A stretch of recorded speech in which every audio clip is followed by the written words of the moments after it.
Very good morning to all of you. Welcome you all in class 12th economics. So as you already know that we have completed whole syllabus of economics in previous few months, before few months. So after that we have started to revise the chapters, basically those chapters in which students are facing the most problem. I think the chapters like we have done the numbers of the numerical questions of income determination and the multiplier, as well as national income, different measurement like value added method, production method, value added is also called as the production method, income method and the expenditure method. Okay. So we have also done the different questions related to the consumption function, saving function, multiplier, MPC, MPS and so on. And simultaneously we have also discussing the chapters which are the theoretical, like foreign exchange rate, where the condition of the depreciation of the domestic currency, appreciation of the domestic currency, government budget, balance of payment, capital receipt, revenue receipt.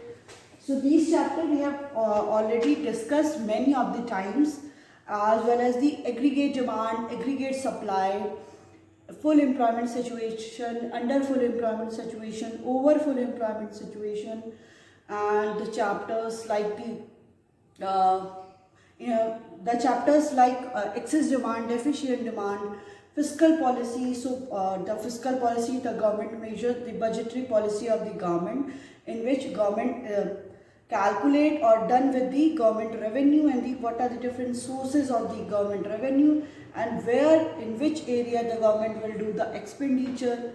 So government revenue, in the government revenue we have seen that the taxes, public debt and the deficit financing are the sources for the government revenue, and the government has done different expenditure on the different areas like education, health, law and order, provide the subsidies to encourage the producers, and the next topic that we have discussed, the monetary policy. So it is done by it is regulated or the controlled by the central bank of any country. So in India, Reserve Bank of India has do all these activities, so in which we have discussed the qualitative measures and the quantitative measures. So in the qualitative measures we have discussed the margin requirement, moral suasion, selective credit control, and in the quantitative measures, so we have discussed the bank rate, repo rate, reverse repo rate, as well as CRR, cash reserve ratio, statutory liquidity ratio, that is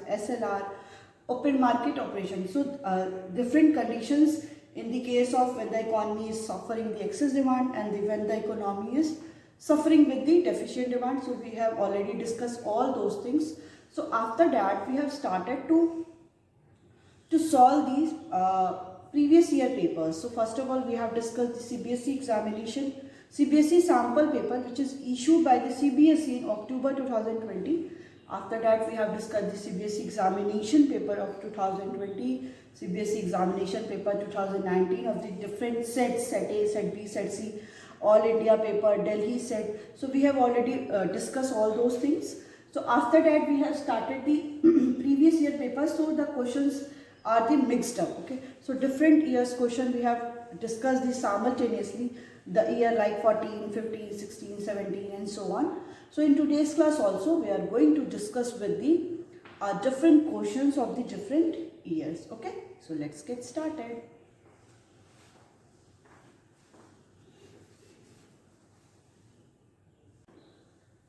Okay, so let's start with the questions which is of All India 2008. You have to calculate here, calculate NPA at FC. Okay, so it is the question of All India 2008.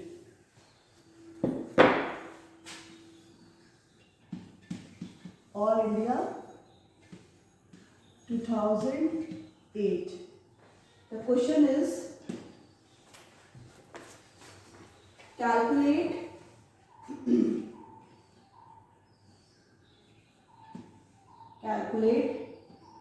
net value added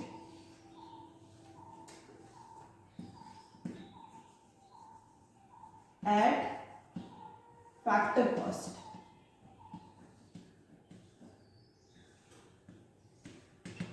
okay, so इधर आपका particulars और content दिया है and it rupees in lakhs, lakh में rupees दिया हुआ है, ठीक है। सो देखिए क्या क्या दिया, पहला है purchase, sorry sales,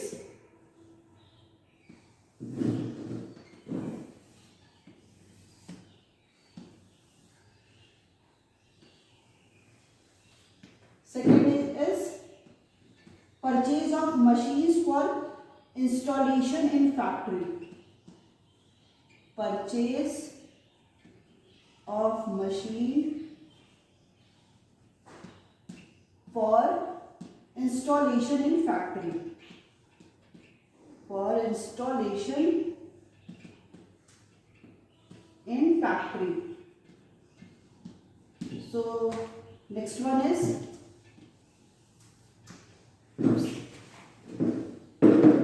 subsidies,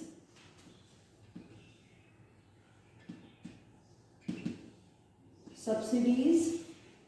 Next one is change in stock, change in stock. Next one is purchase of raw material, purchase of raw material.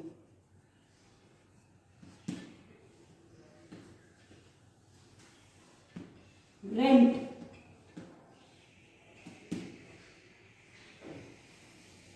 and last one is consumption of fixed capital, consumption of fixed capital. So different values are there. Sales की value है 700,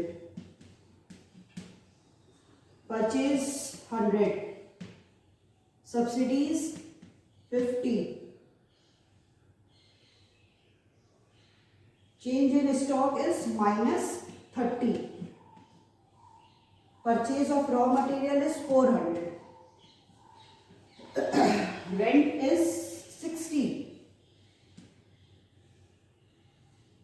consumption of fixed capital is 20। Okay, so ये question में सारी आपको values are given, आपको values दी हुई है। आपको यहाँ पे क्या कैलकुलेट करना है, आपको यहाँ पे एनवीए एट फैक्टर कॉस्ट को कैलकुलेट करना है, ठीक है। सो एनवीए एट फैक्टर कॉस्ट को हम लोग कैलकुलेट करते हैं, ठीक है। So solution NVA eight factor cost. Okay, अब सबसे पहले हम ये देखते हैं कि जब भी हम लोग कैलकुलेट करते हैं वैल्यू एडेड में, तो हम लोग क्या कैलकुलेट करते हैं, GVOMP, gross value of output at market price. So GVOMP क्या होता है, sales plus change in stock. ये तो पता ही है आपको अच्छे से, इतने दिन से हम ये सारे क्वेश्चंस कर रहे हैं। सो ये हो गया आपका सेल्स कितना दिया हुआ है 700, एंड चेंज इन स्टॉक दिया है आपका -30, तो ये GVOMP हो गया 670 रुपीज लाख, राइट। नेक्स्ट हम क्या करेंगे, यहाँ पे कैलकुलेट करेंगे GVA एट MP, ठीक। GVA at MP means gross value added at market price. ये कैसे निकलेगा, ये निकलता है GVOMP minus intermediate consumption, intermediate consumption.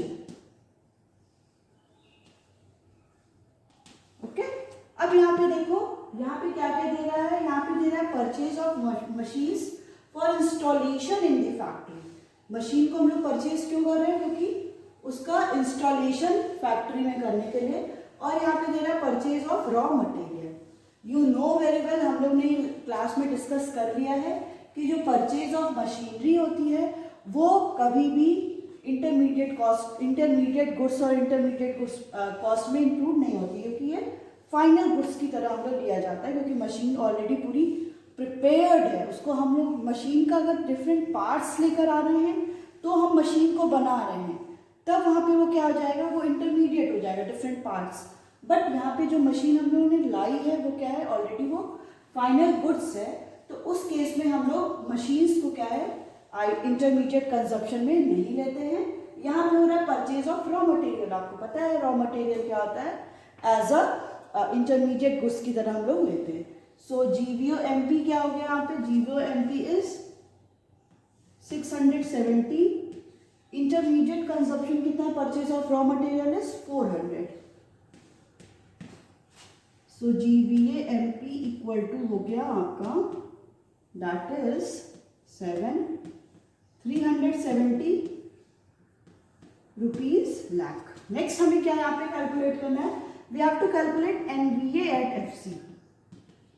NVA at FC के लिए हम लोग क्या करते हैं, GVA एट MP, यहाँ पे आपको नेट निकालना है। So minus depreciation, fix cost है, सॉरी फैक्टर कॉस्ट है, I have told the fix cost, factor cost है। और आपको यहाँ पे क्या करना है, MP दिया है, so minus NIT। Net indirect tax को हम क्या करते हैं, यहाँ पे माइनस करते हैं, राइट। अब यहाँ पे देखिए GVMP कितना दिया है, 370, डेप्रीसिएशन इज गिवन 20,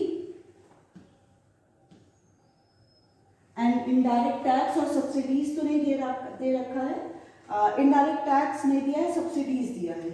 तो इसको हम लोग, आपको पता है इनडायरेक्ट टैक्स और सब्सिडीज में हम लोग क्या करते हैं, NIT में जब सब्सिडीज दिया हुआ है ना, तो सब्सिडीज कितना दिया हुआ है, जब हम लोग फैक्टर कॉस्ट निकालते हैं तो फिक्स सब्सिडीज को यहाँ पे हम लोग क्या करेंगे, इसको हम लोग को प्लस करना पड़ेगा, ठीक है। सो प्लस यहाँ पे क्या हो गया, सब्सिडीज, दैट इज 50। तो NVA एट FC हो गया आपका 300, सॉरी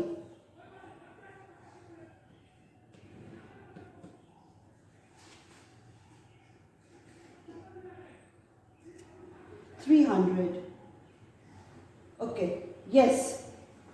अब यहाँ पे आप देखो, यहाँ पे क्या होगा, ये माइनस हो गया है, और क्योंकि हम लोग को NIT माइनस करना है तो ये क्या हो गया, माइनस माइनस प्लस हो गया। सो 370 माइनस 70, तो ये NVA एट FC क्या हो गया आपका, ₹300 लाख। क्योंकि और सब्सिडीज देखिए, NIT क्या होता है, माइनस होता है, ठीक है, बट सब्सिडीज हम प्लस करेंगे। सो प्लस और माइनस, प्लस माइनस माइनस, ठीक है। तो इसकी वजह से क्या हो जा रहा है, 50 और 70 हम लोग क्या कर देंगे, उसको माइनस कर देंगे, ठीक है। सो इसके थ्रू हम लोग ने वैल्यू को कैलकुलेट कर लिया। नेक्स्ट क्वेश्चन पे अभी हम लोग मूव करते हैं।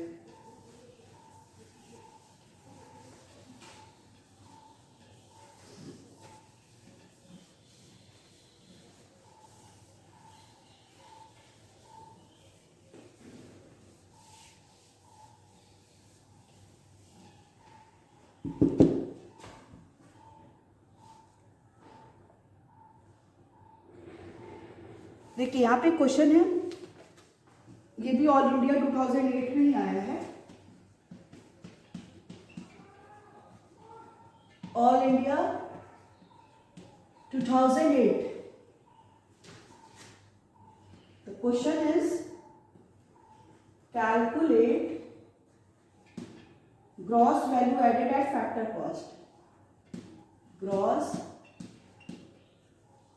value added at factor cost। यहाँ पे आपको GVA एट फैक्टर कॉस्ट निकालना है, ठीक है। सो आपका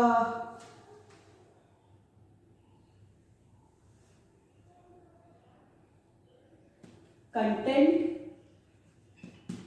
एंड रुपीज इन लाख, ये हो गया आपका serial number.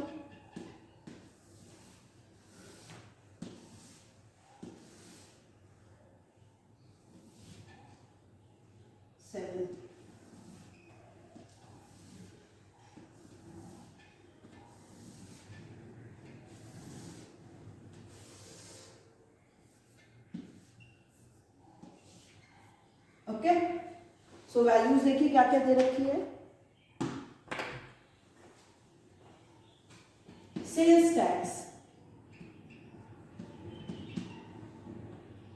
Sales, purchase of raw material,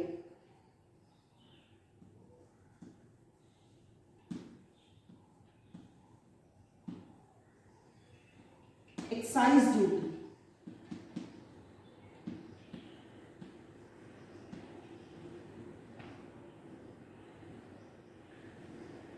okay. Exchange in stock होगा next. 5 is change in stock,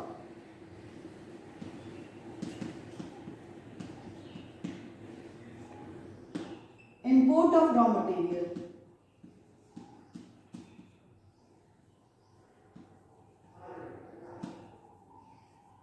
import of raw material, and the 7th one is depreciation.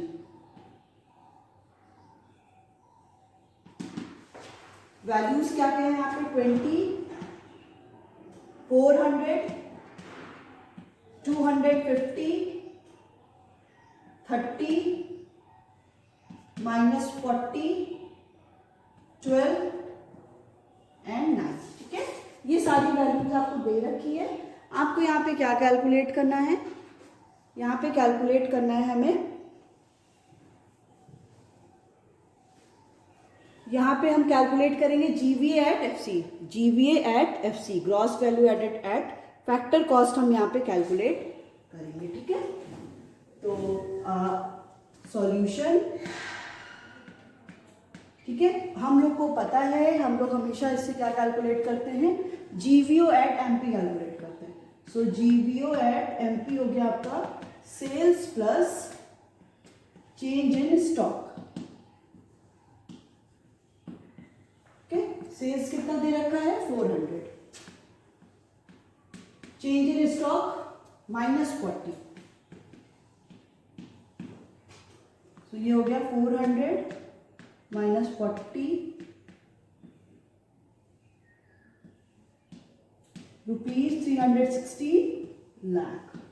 Next आपको क्या कैलकुलेट करना है? GVA at MP हम calculate करते हैं। So GVO MP minus intermediate cost. So GVO MP is 360 minus intermediate cost, यहाँ पे क्या दे रहा है? Purchase of raw material, purchase of raw material is 250। So ये वैल्यू आ जाएगी आपकी लाख, 110 लाख। नेक्स्ट हमको क्या कैलकुलेट करना है? GVA at FC, gross value added at factor cost, हम यहाँ पे कैलकुलेट करना है। So GVA MP minus net indirect tax.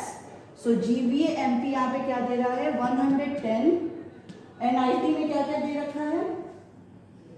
ठीक है, यहाँ पे देखिए आप सब्सिडीज नहीं दिया है, सेल्स टैक्स दिया है और एक्साइज ड्यूटी दिया है। और आपको पता है सेल्स टैक्स क्या है? Sales tax is indirect tax. ठीक है, सेल्स टैक्स क्या होता है? इनडायरेक्ट टैक्स होता है, और excise duty is also the indirect tax. ठीक है, सो हम लोग क्या करेंगे? सेल्स टैक्स 20 प्लस आप यहाँ पे क्या करोगे? कहाँ गया? Excise duty is 30। So 110 minus 50. So GVA at FC equal to हो गया आपका ₹60 lakh. Okay. So this one will be your answer. ये क्या हो गया? आपका आंसर हो गया। ओके, तो इसके थ्रू हम लोगों ने कैलकुलेट कर लिया। देखो यहाँ पे क्या है, एकदम सिंपल सा है। आपको यहाँ पे जो प्रॉब्लम क्रिएट करेगा, वो प्रॉब्लम ये क्रिएट करेगा, sales tax and the excise duty, because you should know which one is direct tax और विच वन इज इनडायरेक्ट। अगर इसी क्वेश्चन में आपको दे देता है इनकम टैक्स या कॉरपोरेशन टैक्स दे देता है, तो आप लोग ये मत सोचना कि अरे ये तो टैक्स दिया है मतलब ये तुरंत ही हम लोग इसको रिड्यूस कर दे, डिडक्ट कर दे। नहीं, क्योंकि आपको पता है जो डायरेक्ट टैक्स होते हैं ये सारे income tax, corporation tax, these all are the direct tax. और हम लोग को इसमें डायरेक्ट टैक्स इंक्लूड नहीं करते हैं, हम लोग जितने भी इनडायरेक्ट टैक्स हैं उनको इंक्लूड किया जाता है, ठीक है।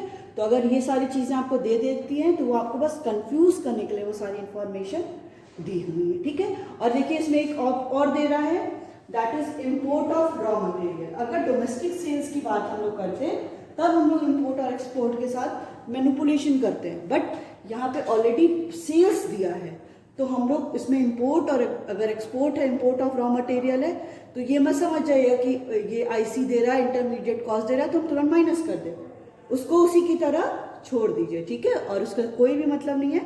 और आपका आंसर ये आ गया रुपीज़ GVAT-FC ₹60 lakhs। ये आपका 4 मार्क्स का क्वेश्चन था और आपको पूरा 4 मार्क्स पूरा मिल जाएगा, ठीक है। ये हो गया क्वेश्चन। नेक्स्ट क्वेश्चन पे हम मूव करते हैं।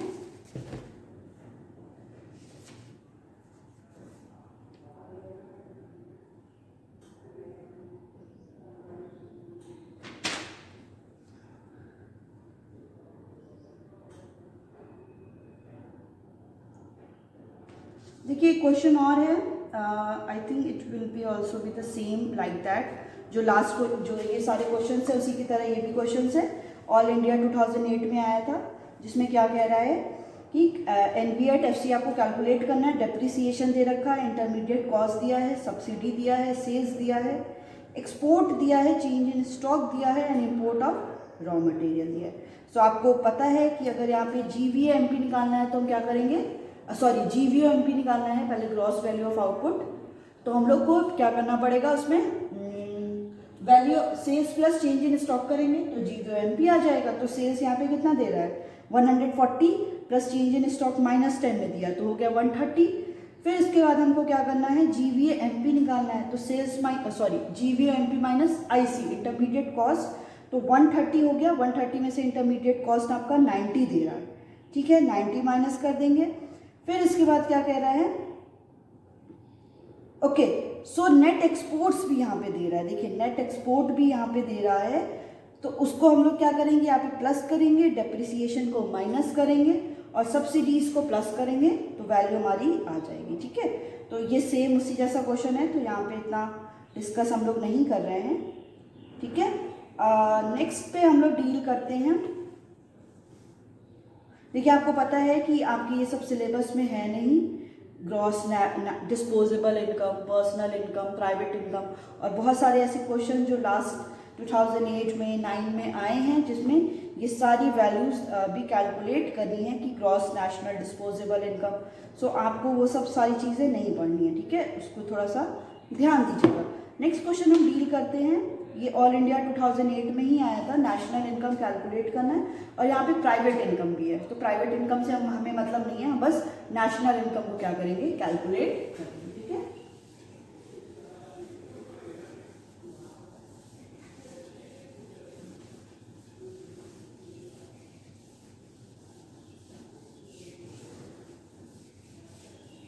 तो ये जो सारे आइटम्स हैं वो हम आइटम्स को लिख लेते हैं, क्योंकि आइटम्स रहेंगे तो सही रहेगा, नहीं तो उसके अलावा जो भी रहेगा उसको हम लोग लीव कर देंगे, क्योंकि जो भी प्राइवेट इनकम है हम इंक्लूड करते हैं, ठीक है। So question is here, calculate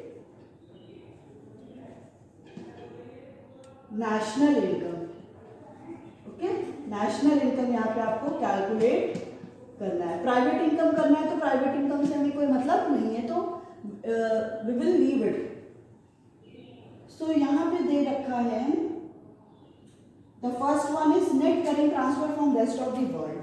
आपको पता है जब net current transfer from the rest of the world ये है तो ये कभी भी नेशनल इनकम इंक्लूड नहीं होता है। क्यों नहीं इंक्लूड होता है? बिकॉज हमें पता है कि करेंट ट्रांसफर है, मतलब these all are the one sided payment. So one sided payment, transfer payment is never ever include in the national income. ये कभी भी नेशनल इनकम इंक्लूड नहीं होता है, ठीक है।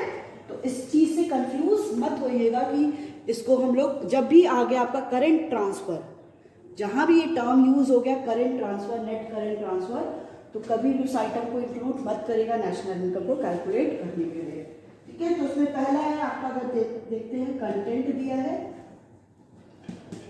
रुपीज इन करोड़, ठीक है।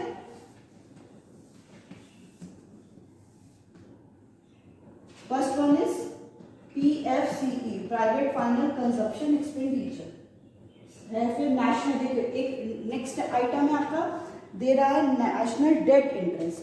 डेट इंटरेस्ट भी क्या होता है, ये भी इंक्लूड नहीं होता है, तो इससे भी हमें कोई मतलब है नहीं, ये सारा आपको कंफ्यूज करने के लिए भी देगा। नेक्स्ट है net exports, and these all included, ये सारे इंक्लूड पता है क्या होते हैं, जब हम लोग प्राइवेट इनकम निकालते हैं, मतलब किसी की प्राइवेट इनकम निकालते हैं, उस केस में क्या होता है, ये सारे आइटम्स इंक्लूड होते हैं, तो उनको इसके साथ मैच मत करेगा। फिर दे रहा है करेंट ट्रांसफर फ्रॉम गवर्नमेंट, इससे भी हमें मतलब है नहीं, नेट डोमेस्टिक से भी मतलब है नहीं। नेक्स्ट है आपका government final consumption expenditure GFCE, ये दे रहा है 100। आपका प्राइवेट फाइनल कंजप्शन एक्सपेंडिचर था 600। नेट एक्सपोर्ट था -20। जब देखिए, जब भी नेट एक्सपोर्ट -20 आ गया, मतलब कि हमारा जो भी एक्सपोर्ट है वो माइनस में है, मतलब इम्पोर्ट ज़्यादा हो रहा होगा और एक्सपोर्ट कम हो रहा होगा, इसलिए ये जो टर्म है माइनस हम लोग ने यहाँ पे यूज किया है क्वेश्चन में। फिर क्या है NIT, NIT is given, that is 30। Okay, next है NDCF, net domestic capital formation.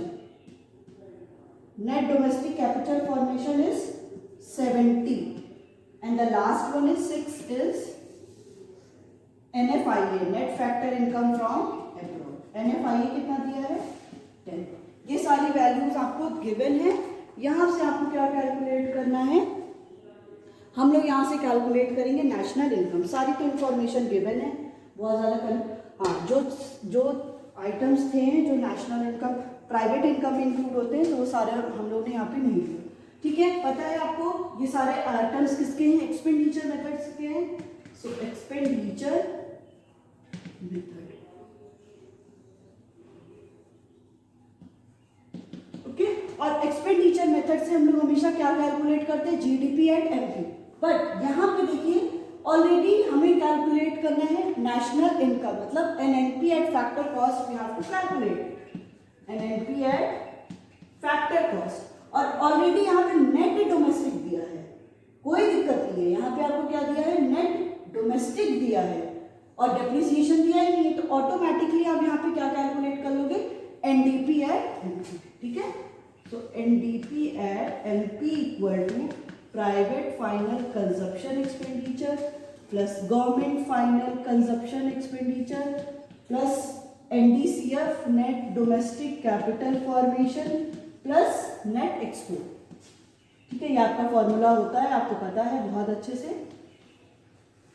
So private final consumption expenditure is given 600, government final consumption expenditure is 100, net domestic capital formation is 70 plus net export दे रहा है -20। सो NDP at MP क्या आ गया आपका 770 rupees 750 crore. Okay, next हम क्या calculate करेंगे, NNP at factor cost. देखो यहाँ पे क्या है, NDP at MP private final consumption expenditure, government final consumption expenditure, NDCF net domestic capital formation plus net export. But net export आपका माइनस में दिया है, तो 700 770 -20, so 750 crore. NNP at FC निकालते हैं, सो NDP एट MP नेशनल निकालना है, तो प्लस NFIA फैक्टर कॉस्ट निकालना है, तो माइनस NIT। सो NDP MP आ गया 750, NFIA कितना दिया है 10, and NIT is net indirect tax is 30. So NNP at factor cost is equal to 760 minus 30. So the answer is 730. So NNP at factor cost is equal to rupees 730 crore. देखिए सारी information given थी, बस आपको समझना था कि क्या calculate करना है। Okay, so it's all about your today's class. We will continue to solve another question in the next class also. Thank you.